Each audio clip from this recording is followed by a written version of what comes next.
A adolescência é, sem dúvida, um espaço de grande mudança, um espaço de construção de relações, de autonomia, já aqui foi sublinhado. A adolescência sempre aconteceu, portanto, de vez em quando fala-se mais da adolescência. Acho que quem está mais preocupado com a adolescência são os pais, que se esqueceram que foram adolescentes. Os adolescentes, enfim, são isto tudo e sempre foi a coisa assim. O problema começa quando estas relações amorosas, que têm múltiplas formas de se expressar, surgem associadas à violência, porque efetivamente então cria-se aqui, quer dizer, crianças que vêm numa relação onde pais se batem, a leitura que fazem e o que sobrepõem é amor e violência. Portanto, o ato violento pode ser um ato de amor, porque foi assim que os pais... E depois vivemos, digamos, de contextos muito paradoxais. As crianças gostam do pai e da mãe. A criança procura defender a mãe do pai. Vi uma vez um quadro que me impressionou muito.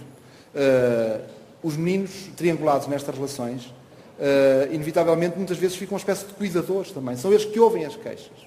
Eu vi uma menina de 9 anos que entrou com o irmão de 5 e vinha a menina ao meio, a mãe portanto, dava a mão de um lado e o menino do outro. E quando se sentaram à minha frente, sentaram-se exatamente assim. O menino deitou-se ao colo da menina de 9 anos e a mãe não conseguia articular palavras. As vivências traumáticas, por vezes, são muito complexas e as pessoas levam minutos a dizer 2 palavras seguidas. E quem explicava o problema era a menina. E olhar para uma menina de 9 anos e ver uma mulher que parece que tem 30 ou 40, que é isso que se vê na expressão. Isto condena as pessoas. Quer dizer, esta menina não vai ser criança. E quem não recebeu amor, quando cresce, também não tem para dar. Porque nós somos muito aquilo que também recebemos. Portanto, quando falamos da violência no namoro, é tudo isto que estamos a falar. E uma coisa que eu gostava de dizer é que as pessoas que têm problemas de violência gostam de pedir ajuda. Gostam que se lhe pergunte. É óbvio que eu penso que uma coisa muito importante é, quando perguntamos, temos que ter um enquadramento que seja securizante para todos, para o agressor inclusive. Porque os agressores são muita coisa. Não é? E há homens que, muitas vezes, numa primeira entrevista, reconhecendo o que está a acontecer, tive um senhor, que a senhora vai à minha consulta por uma história de depressão, a filha da senhora, percebi, se começámos a fazer perguntas, a Organização Mundial de Saúde já em 2000 e pouco recomendava isto, que se fizesse na história clínica perguntas sobre se há ou não história de violência nas relações das pessoas. E fazendo a pergunta, a rapariga contou-me que o pai, quando se enervava, pegava numa porta que havia lá em casa e as coisas, o que me foi descrito foi uma coisa extremamente dramática. E, regra geral, eu escrevo uma carta a estes senhores, portanto, vivia esta rapariga que tinha 18 anos e o menino que tinha 12. Portanto, o menino que na escola a coisa não funcionava, era só problemas. Esta rapariga que tinha um namorado que o pai, que este senhor, tinha posto fora de casa porque ele não tratava bem a filha. E este é um aspecto interessante da questão contratransferencial. E que controlava muito, porque, quer dizer, ele tinha uma ideia de namoro, um pouco à janela, ele tinha uma ideia de controle, portanto, sobre como é que as coisas deviam acontecer. E quando este homem entra na entrevista e eu lhe pergunto como é que podíamos ajudar a mulher dele, porque eu costumo escrever uma carta a dizer: observei a sua mulher, está doente e queria muito que viesse para ajudar no tratamento dela. Porque o agressor o que quer, ele tem controle e poder, não é? Portanto, nós temos que lhe dar, digamos, não lhe podemos tirar isso. O que o agressor basicamente precisa é de gerir o controle e o poder. Nós, seres humanos, temos que seguir a regra do ciclista. Temos que saber estar por cima e estar por baixo. E quando isto roda assim, a coisa corre bem. E este senhor vem, e quando este senhor percebe o problema que está, este homem que era hipertenso e diabético, desata num choro convulsivo. O senhor vai para a casa de banho porque tinha vergonha de chorar à frente da família. Não é? A pessoa que estava a trabalhar comigo acompanhou o senhor para, digamos, dar um pouco de suporte. E nesta pequena intervenção, este homem mudou muito o comportamento do dia-a-dia dele na família. Estou-vos a contar no outro extremo. Destas 600 e tal pessoas que temos lá, cerca de um terço são homens. Mas posso-vos dizer que psicopatas, no sentido estrito do termo, 2, 3 que encontramos. Portanto, a grande maioria destes homens não tem problemas de violência. Não tem problemas, digamos, de psicopatologia grave. Certo? O que eu penso é que, quando se cresce neste tipo de histórias, criam-se, digamos, organizações internas que, em determinados espaços de tensão na relação, dão origem, digamos, a problemas de violência. Porque muitas vezes estas pessoas fora da família são pessoas fantásticas. Nós tivemos que ajudar uma rapariga, digamos, e ajudá-la neste sentido. Ela saiu de casa, qual foi a leitura que a família dela fez e a sociedade local fez? Saiu de casa porque tinha um amante. Porque o marido era uma excelente pessoa. E nós tivemos que explicar à família como é que isto funcionava. E é óbvio que quando isto ganhou visibilidade, o marido também explicou melhor, através de um conjunto de dados, quem era e percebeu-se melhor o que era. Portanto, a violência é um bocadinho tudo isto. E, portanto, é nisto que as crianças crescem. Já aqui foi pontuado, e muito bem, a doutora Margarida escreveu aqui muito bem a tipologia, a natureza da violência. Eu tive a oportunidade, os estudantes agora de medicina no 4º, 5º ano podem ir aos serviços fazer uma visita durante 15 dias. Escolhem um serviço para fazer estágio. E é um estudante do Porto que foi lá fazer um estágio e eu pedi precisamente para ele fazer um desdobrável sobre a violência no namoro, onde ele pontua, digamos, aspectos que são menos, portanto, têm a ver com a violência e os aspectos saudáveis da relação. Os números do mundo apontam exatamente aquilo que a doutora Carla Machado, que muito trabalho fez e que merece, digamos, que sublinhemos e que falemos dela por tudo o que ela também nos deixou. O facto é que, do ponto de vista da violência severa, que é mais severa, aqui, embora ela seja cruzada, como sabem, mas quando ela é mais severa, o perpetrador da violência é do sexo masculino. Estes são os números que aqui a doutora Paula Garcia já sublinhou. E queria agora falar aqui um pouco, digamos, o que é que, do ponto de vista da história das pessoas, alimenta depois esta questão do amor. Já aqui foi dito, sem dúvida, que há aqui esta ideia da superação, esta ideia de que o amor tem a ver com sacrifício, conquista, e muito esta ideia de que o amor transforma o outro. Portanto, se eu amar muito, o outro vai mudar. Das mulheres que acompanhamos, muitas delas, as agressões, aconteceram antes do casamento. Só que nós, seres humanos, esquecemos de uma regra básica. Uma regra faz-se num minuto. Desfazê-la leva minutos, dias ou anos, ou nunca se desfaz.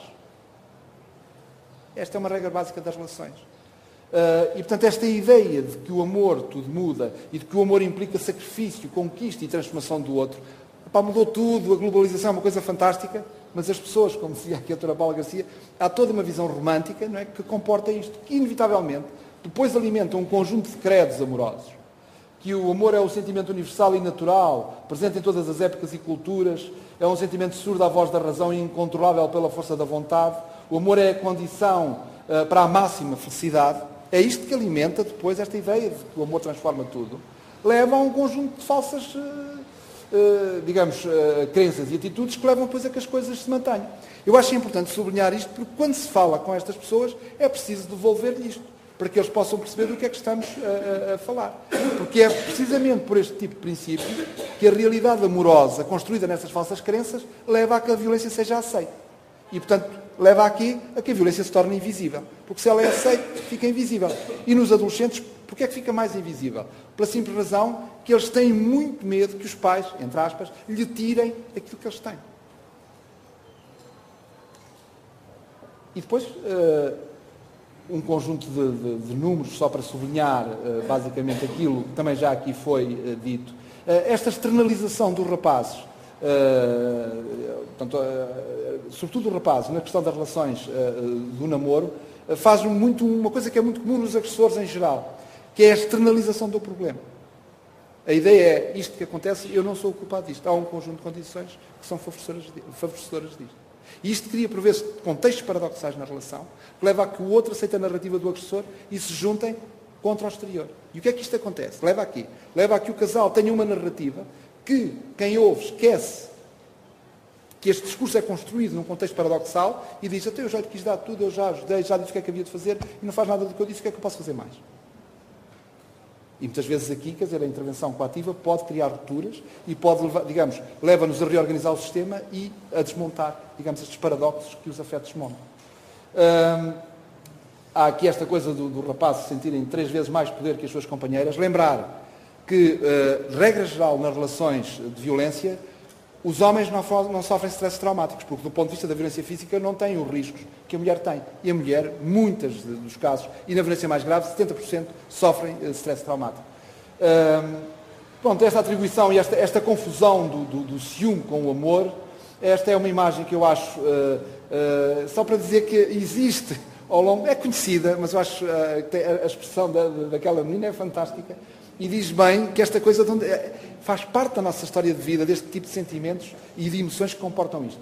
E, efetivamente, quer dizer, quem é que aqui não sentiu ciúme? Mas o que é ciúme? Quando é que o ciúme é patológico? Quando é que ele condiciona comportamentos e atitudes que podem ser perturbadores das relações? E desde uma dimensão cultural à paranoia, que é o número mínimo, e que leva muitas vezes e condiciona ao homicídio, digamos, há várias nuances e que interessa percebermos e compreendermos para intervir. Mas, regra geral, o ciúme tem 3 elementos. É uma ameaça, há um rival, real ou imaginário, e é importante eliminar, digamos, aquele que quer tirar o objeto amado. Mas ele também comporta 3 elementos na compreensão do problema, mas comporta também sempre 3 elementos na arquitetura do problema. Não é? Os 2 que têm uma história e o outro que o outro acha que lhe quer tirar aquilo que ele quer. Portanto, o número 3 marca o ciúme. E isto é importante porque a violência está ligada aqui a controle e posse. Então, e será que todas as coisas, porque isto é controle e posse, são ciúme? Não. É que há espaço onde o outro só quer ter mesmo controle e posse sobre as coisas. Tem havido um esforço no sentido de criar tipologias de agressores para definir estratégias de intervenção mais precisas para cada uma das tipologias. Efetivamente, há uma multiplicidade de estereótipos. Mas, dentre eles, há estes que tão só querem é ter controle e poder sobre o outro na relação, e isso faz parte, digamos, do seu estado. O ciúme e estas noções míticas, se a doutora me... é por causa das horas...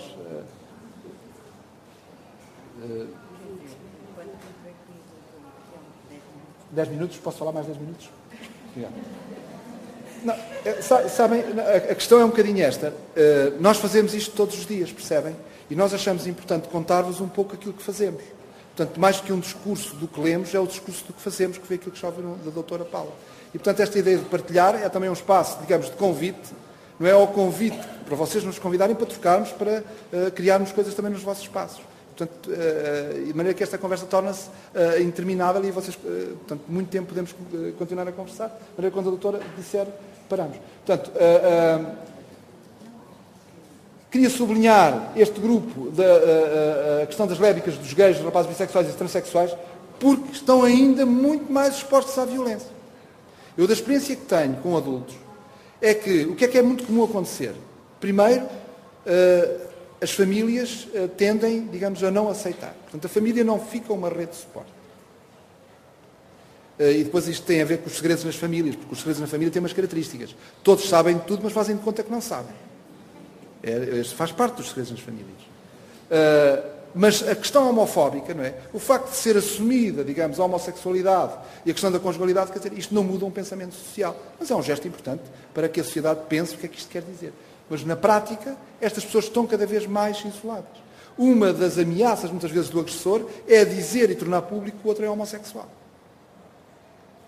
E estas pessoas, muitas vezes, aparecem nos serviços e não percebemos do que é que está a acontecer. Agora, imaginem que são miúdos adolescentes com um problema destes, que ainda estão a descobrir a sua sexualidade e que estão envolvidos neste tipo de coisas. Não é de estranhar, por vezes, que se suicidem.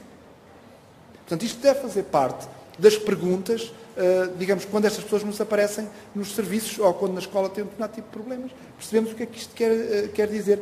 Que este é um grupo ainda muito mais desprotegido. O ciclo da violência, que já foi aqui tão bem sublinhado, só para pontuar que há, digamos, aquilo que se vê nos adultos, pode-se também ver, digamos, nestes meninos e meninas. Eu passo, porque já foi aqui sublinhado. E, efetivamente, depois há um conjunto de fatores de risco, estes são alguns, que podem conduzir, digamos, às relações de namoro. Portanto, isto é um conjunto de coisas que devemos prevenir. O isolamento, a falta de competências na resolução de problemas, as questões do álcool e das drogas. Os meninos que vêm de relações violentas têm tendência aos consumos. E porquê? É uma forma de gerir a ansiedade, o impulso, a irritabilidade, a instabilidade, tudo isso. Até os estudos apontam que esta gente tem hipótese no futuro de ter mais exposta aos infartos, mais exposta ao cancro, mais exposta a um conjunto de patologias que têm a ver, digamos, com todo o desgaste que a violência acaba por provocar, porque depois as questões da negligência também criam meninos que acabam por ter deficiências, porque, não, entre outras coisas, não foram, digamos, ter os cuidados básicos.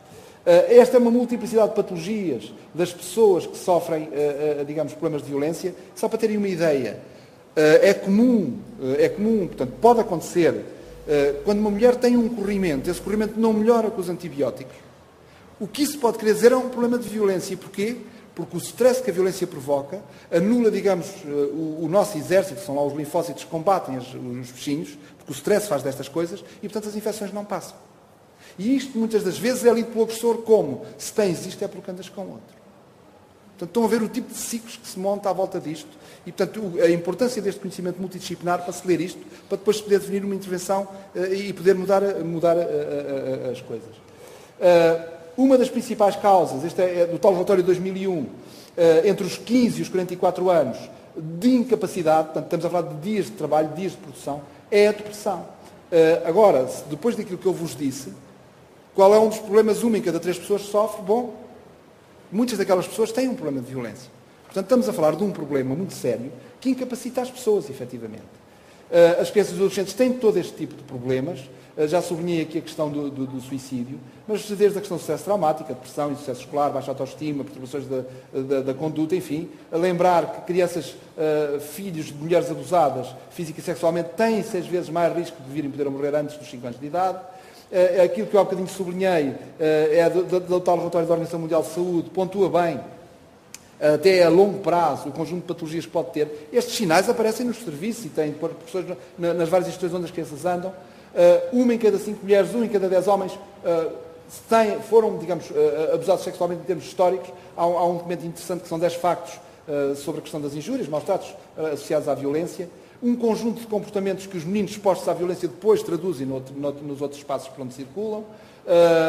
Já foi aqui sublinhada a questão da continuação da violência, a questão do suicídio, e é óbvio que o impacto também já aqui foi dito, e foi a doutora Margarida que sublinhou, a questão das patologias que estes meninos podem apresentar, mas é óbvio, voltamos sempre à história da anterior de vitimação, à questão da gravidade, à proximidade do ofensor-vítima, aos tipos de vitimação, e é óbvio que depois dá todo este tipo de problemas.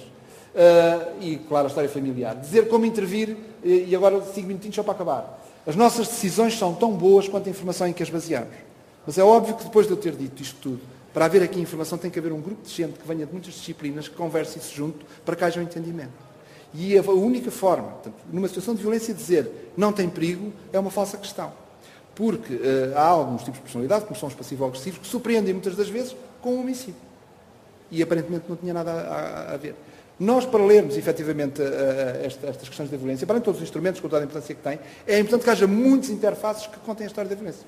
O médico de família, a escola, o infantário, a segurança social, enfim, uma multiplicidade. E a partir daí podemos fazer melhores leituras. Portanto, a comunidade tem que estar alertada para isto e toda tem que participar nessa mudança. Este é importante e sublinhar, e vale a pena consultar. O modelo ecológico é um modelo fantástico para compreendermos os problemas da violência e as intervenções é a partir daqui que se organizam. É uma leitura do individual ao relacional familiar, à comunidade, e vai do micro ao macro. Não havendo políticas para as questões da violência, e daqui que sublinhei o trabalho da SIGA, do Traço da Paz, não havendo políticas, no micro nada acontece. E, portanto, felizmente, no nosso país, há políticas, há estratégias em prol dessa mudança e que depois configuram e qualificam, digamos, o trabalho em termos do individual.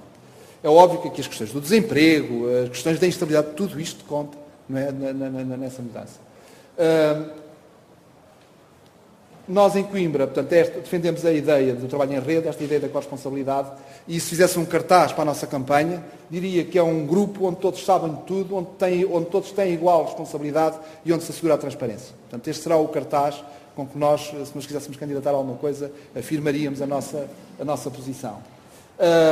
Rompe-se, sem dúvida, a duplicação, viabiliza-se, digamos, atividades integradas e sinérgicas, porque a revitimização passa pela pessoa ter que andar a contar muitas das vezes o mesmo problema. É óbvio que as pessoas saem dos circuitos rapidamente quando isso tem que acontecer. Este é o nosso grupo de violência, portanto, representado por todas as instituições da nossa comunidade, são interfaces potenciais com a violência. Criámos este site, vamos agora, em outubro, vamos lançar uma versão nova dele, mas, portanto, se o consultar tem um pouco da nossa história.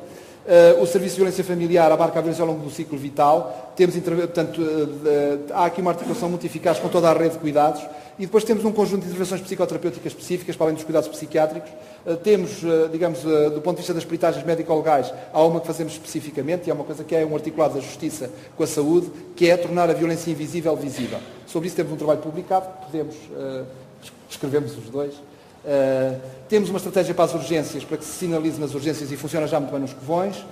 Criámos para o Sistema Alerta um conjunto de interfaces para as questões da violência. Este é o protocolo que a doutora Paula Garcia já falou sobre a intervenção com os agressores, muito importante para evitar que a coisa se arraste e que ao fim do ano é que se apliquem medidas. Aqui em espaço de meses, muitas vezes, só para lembrar, no mesmo dia podemos todos articular e criar uma resposta. Temos um articulado muito próximo com a Direção-Geral de Reinserção Social, discutimos os casos e a continuidade dos casos. Muitas vezes os casos chegam ao Serviço de Violência diretamente pelo Tribunal e outras vezes vêm pela Direção-Geral de Reinserção Social. O facto é que todos trabalhamos para o mesmo. Com a EMAT, idem. Nós estruturámos a organização da Comissão de Proteção de Crianças e Jovens de Coimbra, da qual eu sou supervisor, e, portanto, isto cria um articulado com a Comissão do ponto de vista organizativo nesta ideia da rede que facilita muita coisa. Há um grupo na Figueira que também demos origem, portanto, e que faz, digamos, é uma primeira linha, que estão a Golfo de Carvalho, a Cruz Vermelha, está o Centro de Saúde, o Hospital. O nosso grupo de Violência e Escola, porque a violência tem estas múltiplas expressões. Se virem este site, grupoviolênciaescola.blogspot.com, veem um pouco do que estamos a fazer. Estamos a fazer trabalho interessante do ponto de vista da prevenção. Os nossos objetivos é este trabalho em rede, promover a cidadania, sensibilizar e mobilizar a comunidade. Os projetos que estão a decorrer, um deles é docente em stress, é docente que adoece, mas também poderíamos dizer advogado em stress, é advogado que adoece, médico em stress, é médico que adoece. Bom, cada vez mais a ideia do burnout é uma preocupação. E, portanto, não é só a ideia dos meninos e das famílias, é que quem trabalha na escola também deve ser a preocupação. Há um estudo que fizemos sobre o bullying e agora estamos a fazer criamos um instrumento e a ideia é saber o que é que quem está os professores e quem está no corredor, como é que conseguem ler as disfunções em termos de comportamento dos meninos, em função disso o que fazem e que resultados tiveram. Fizemos um levantamento de necessidades e estamos a fazer uma formação para colmatar, digamos, essas insuficiências, para que a escola possa encaminhar mais precocemente. Através da CPCJ, estudamos as famílias e os meninos que têm problemas.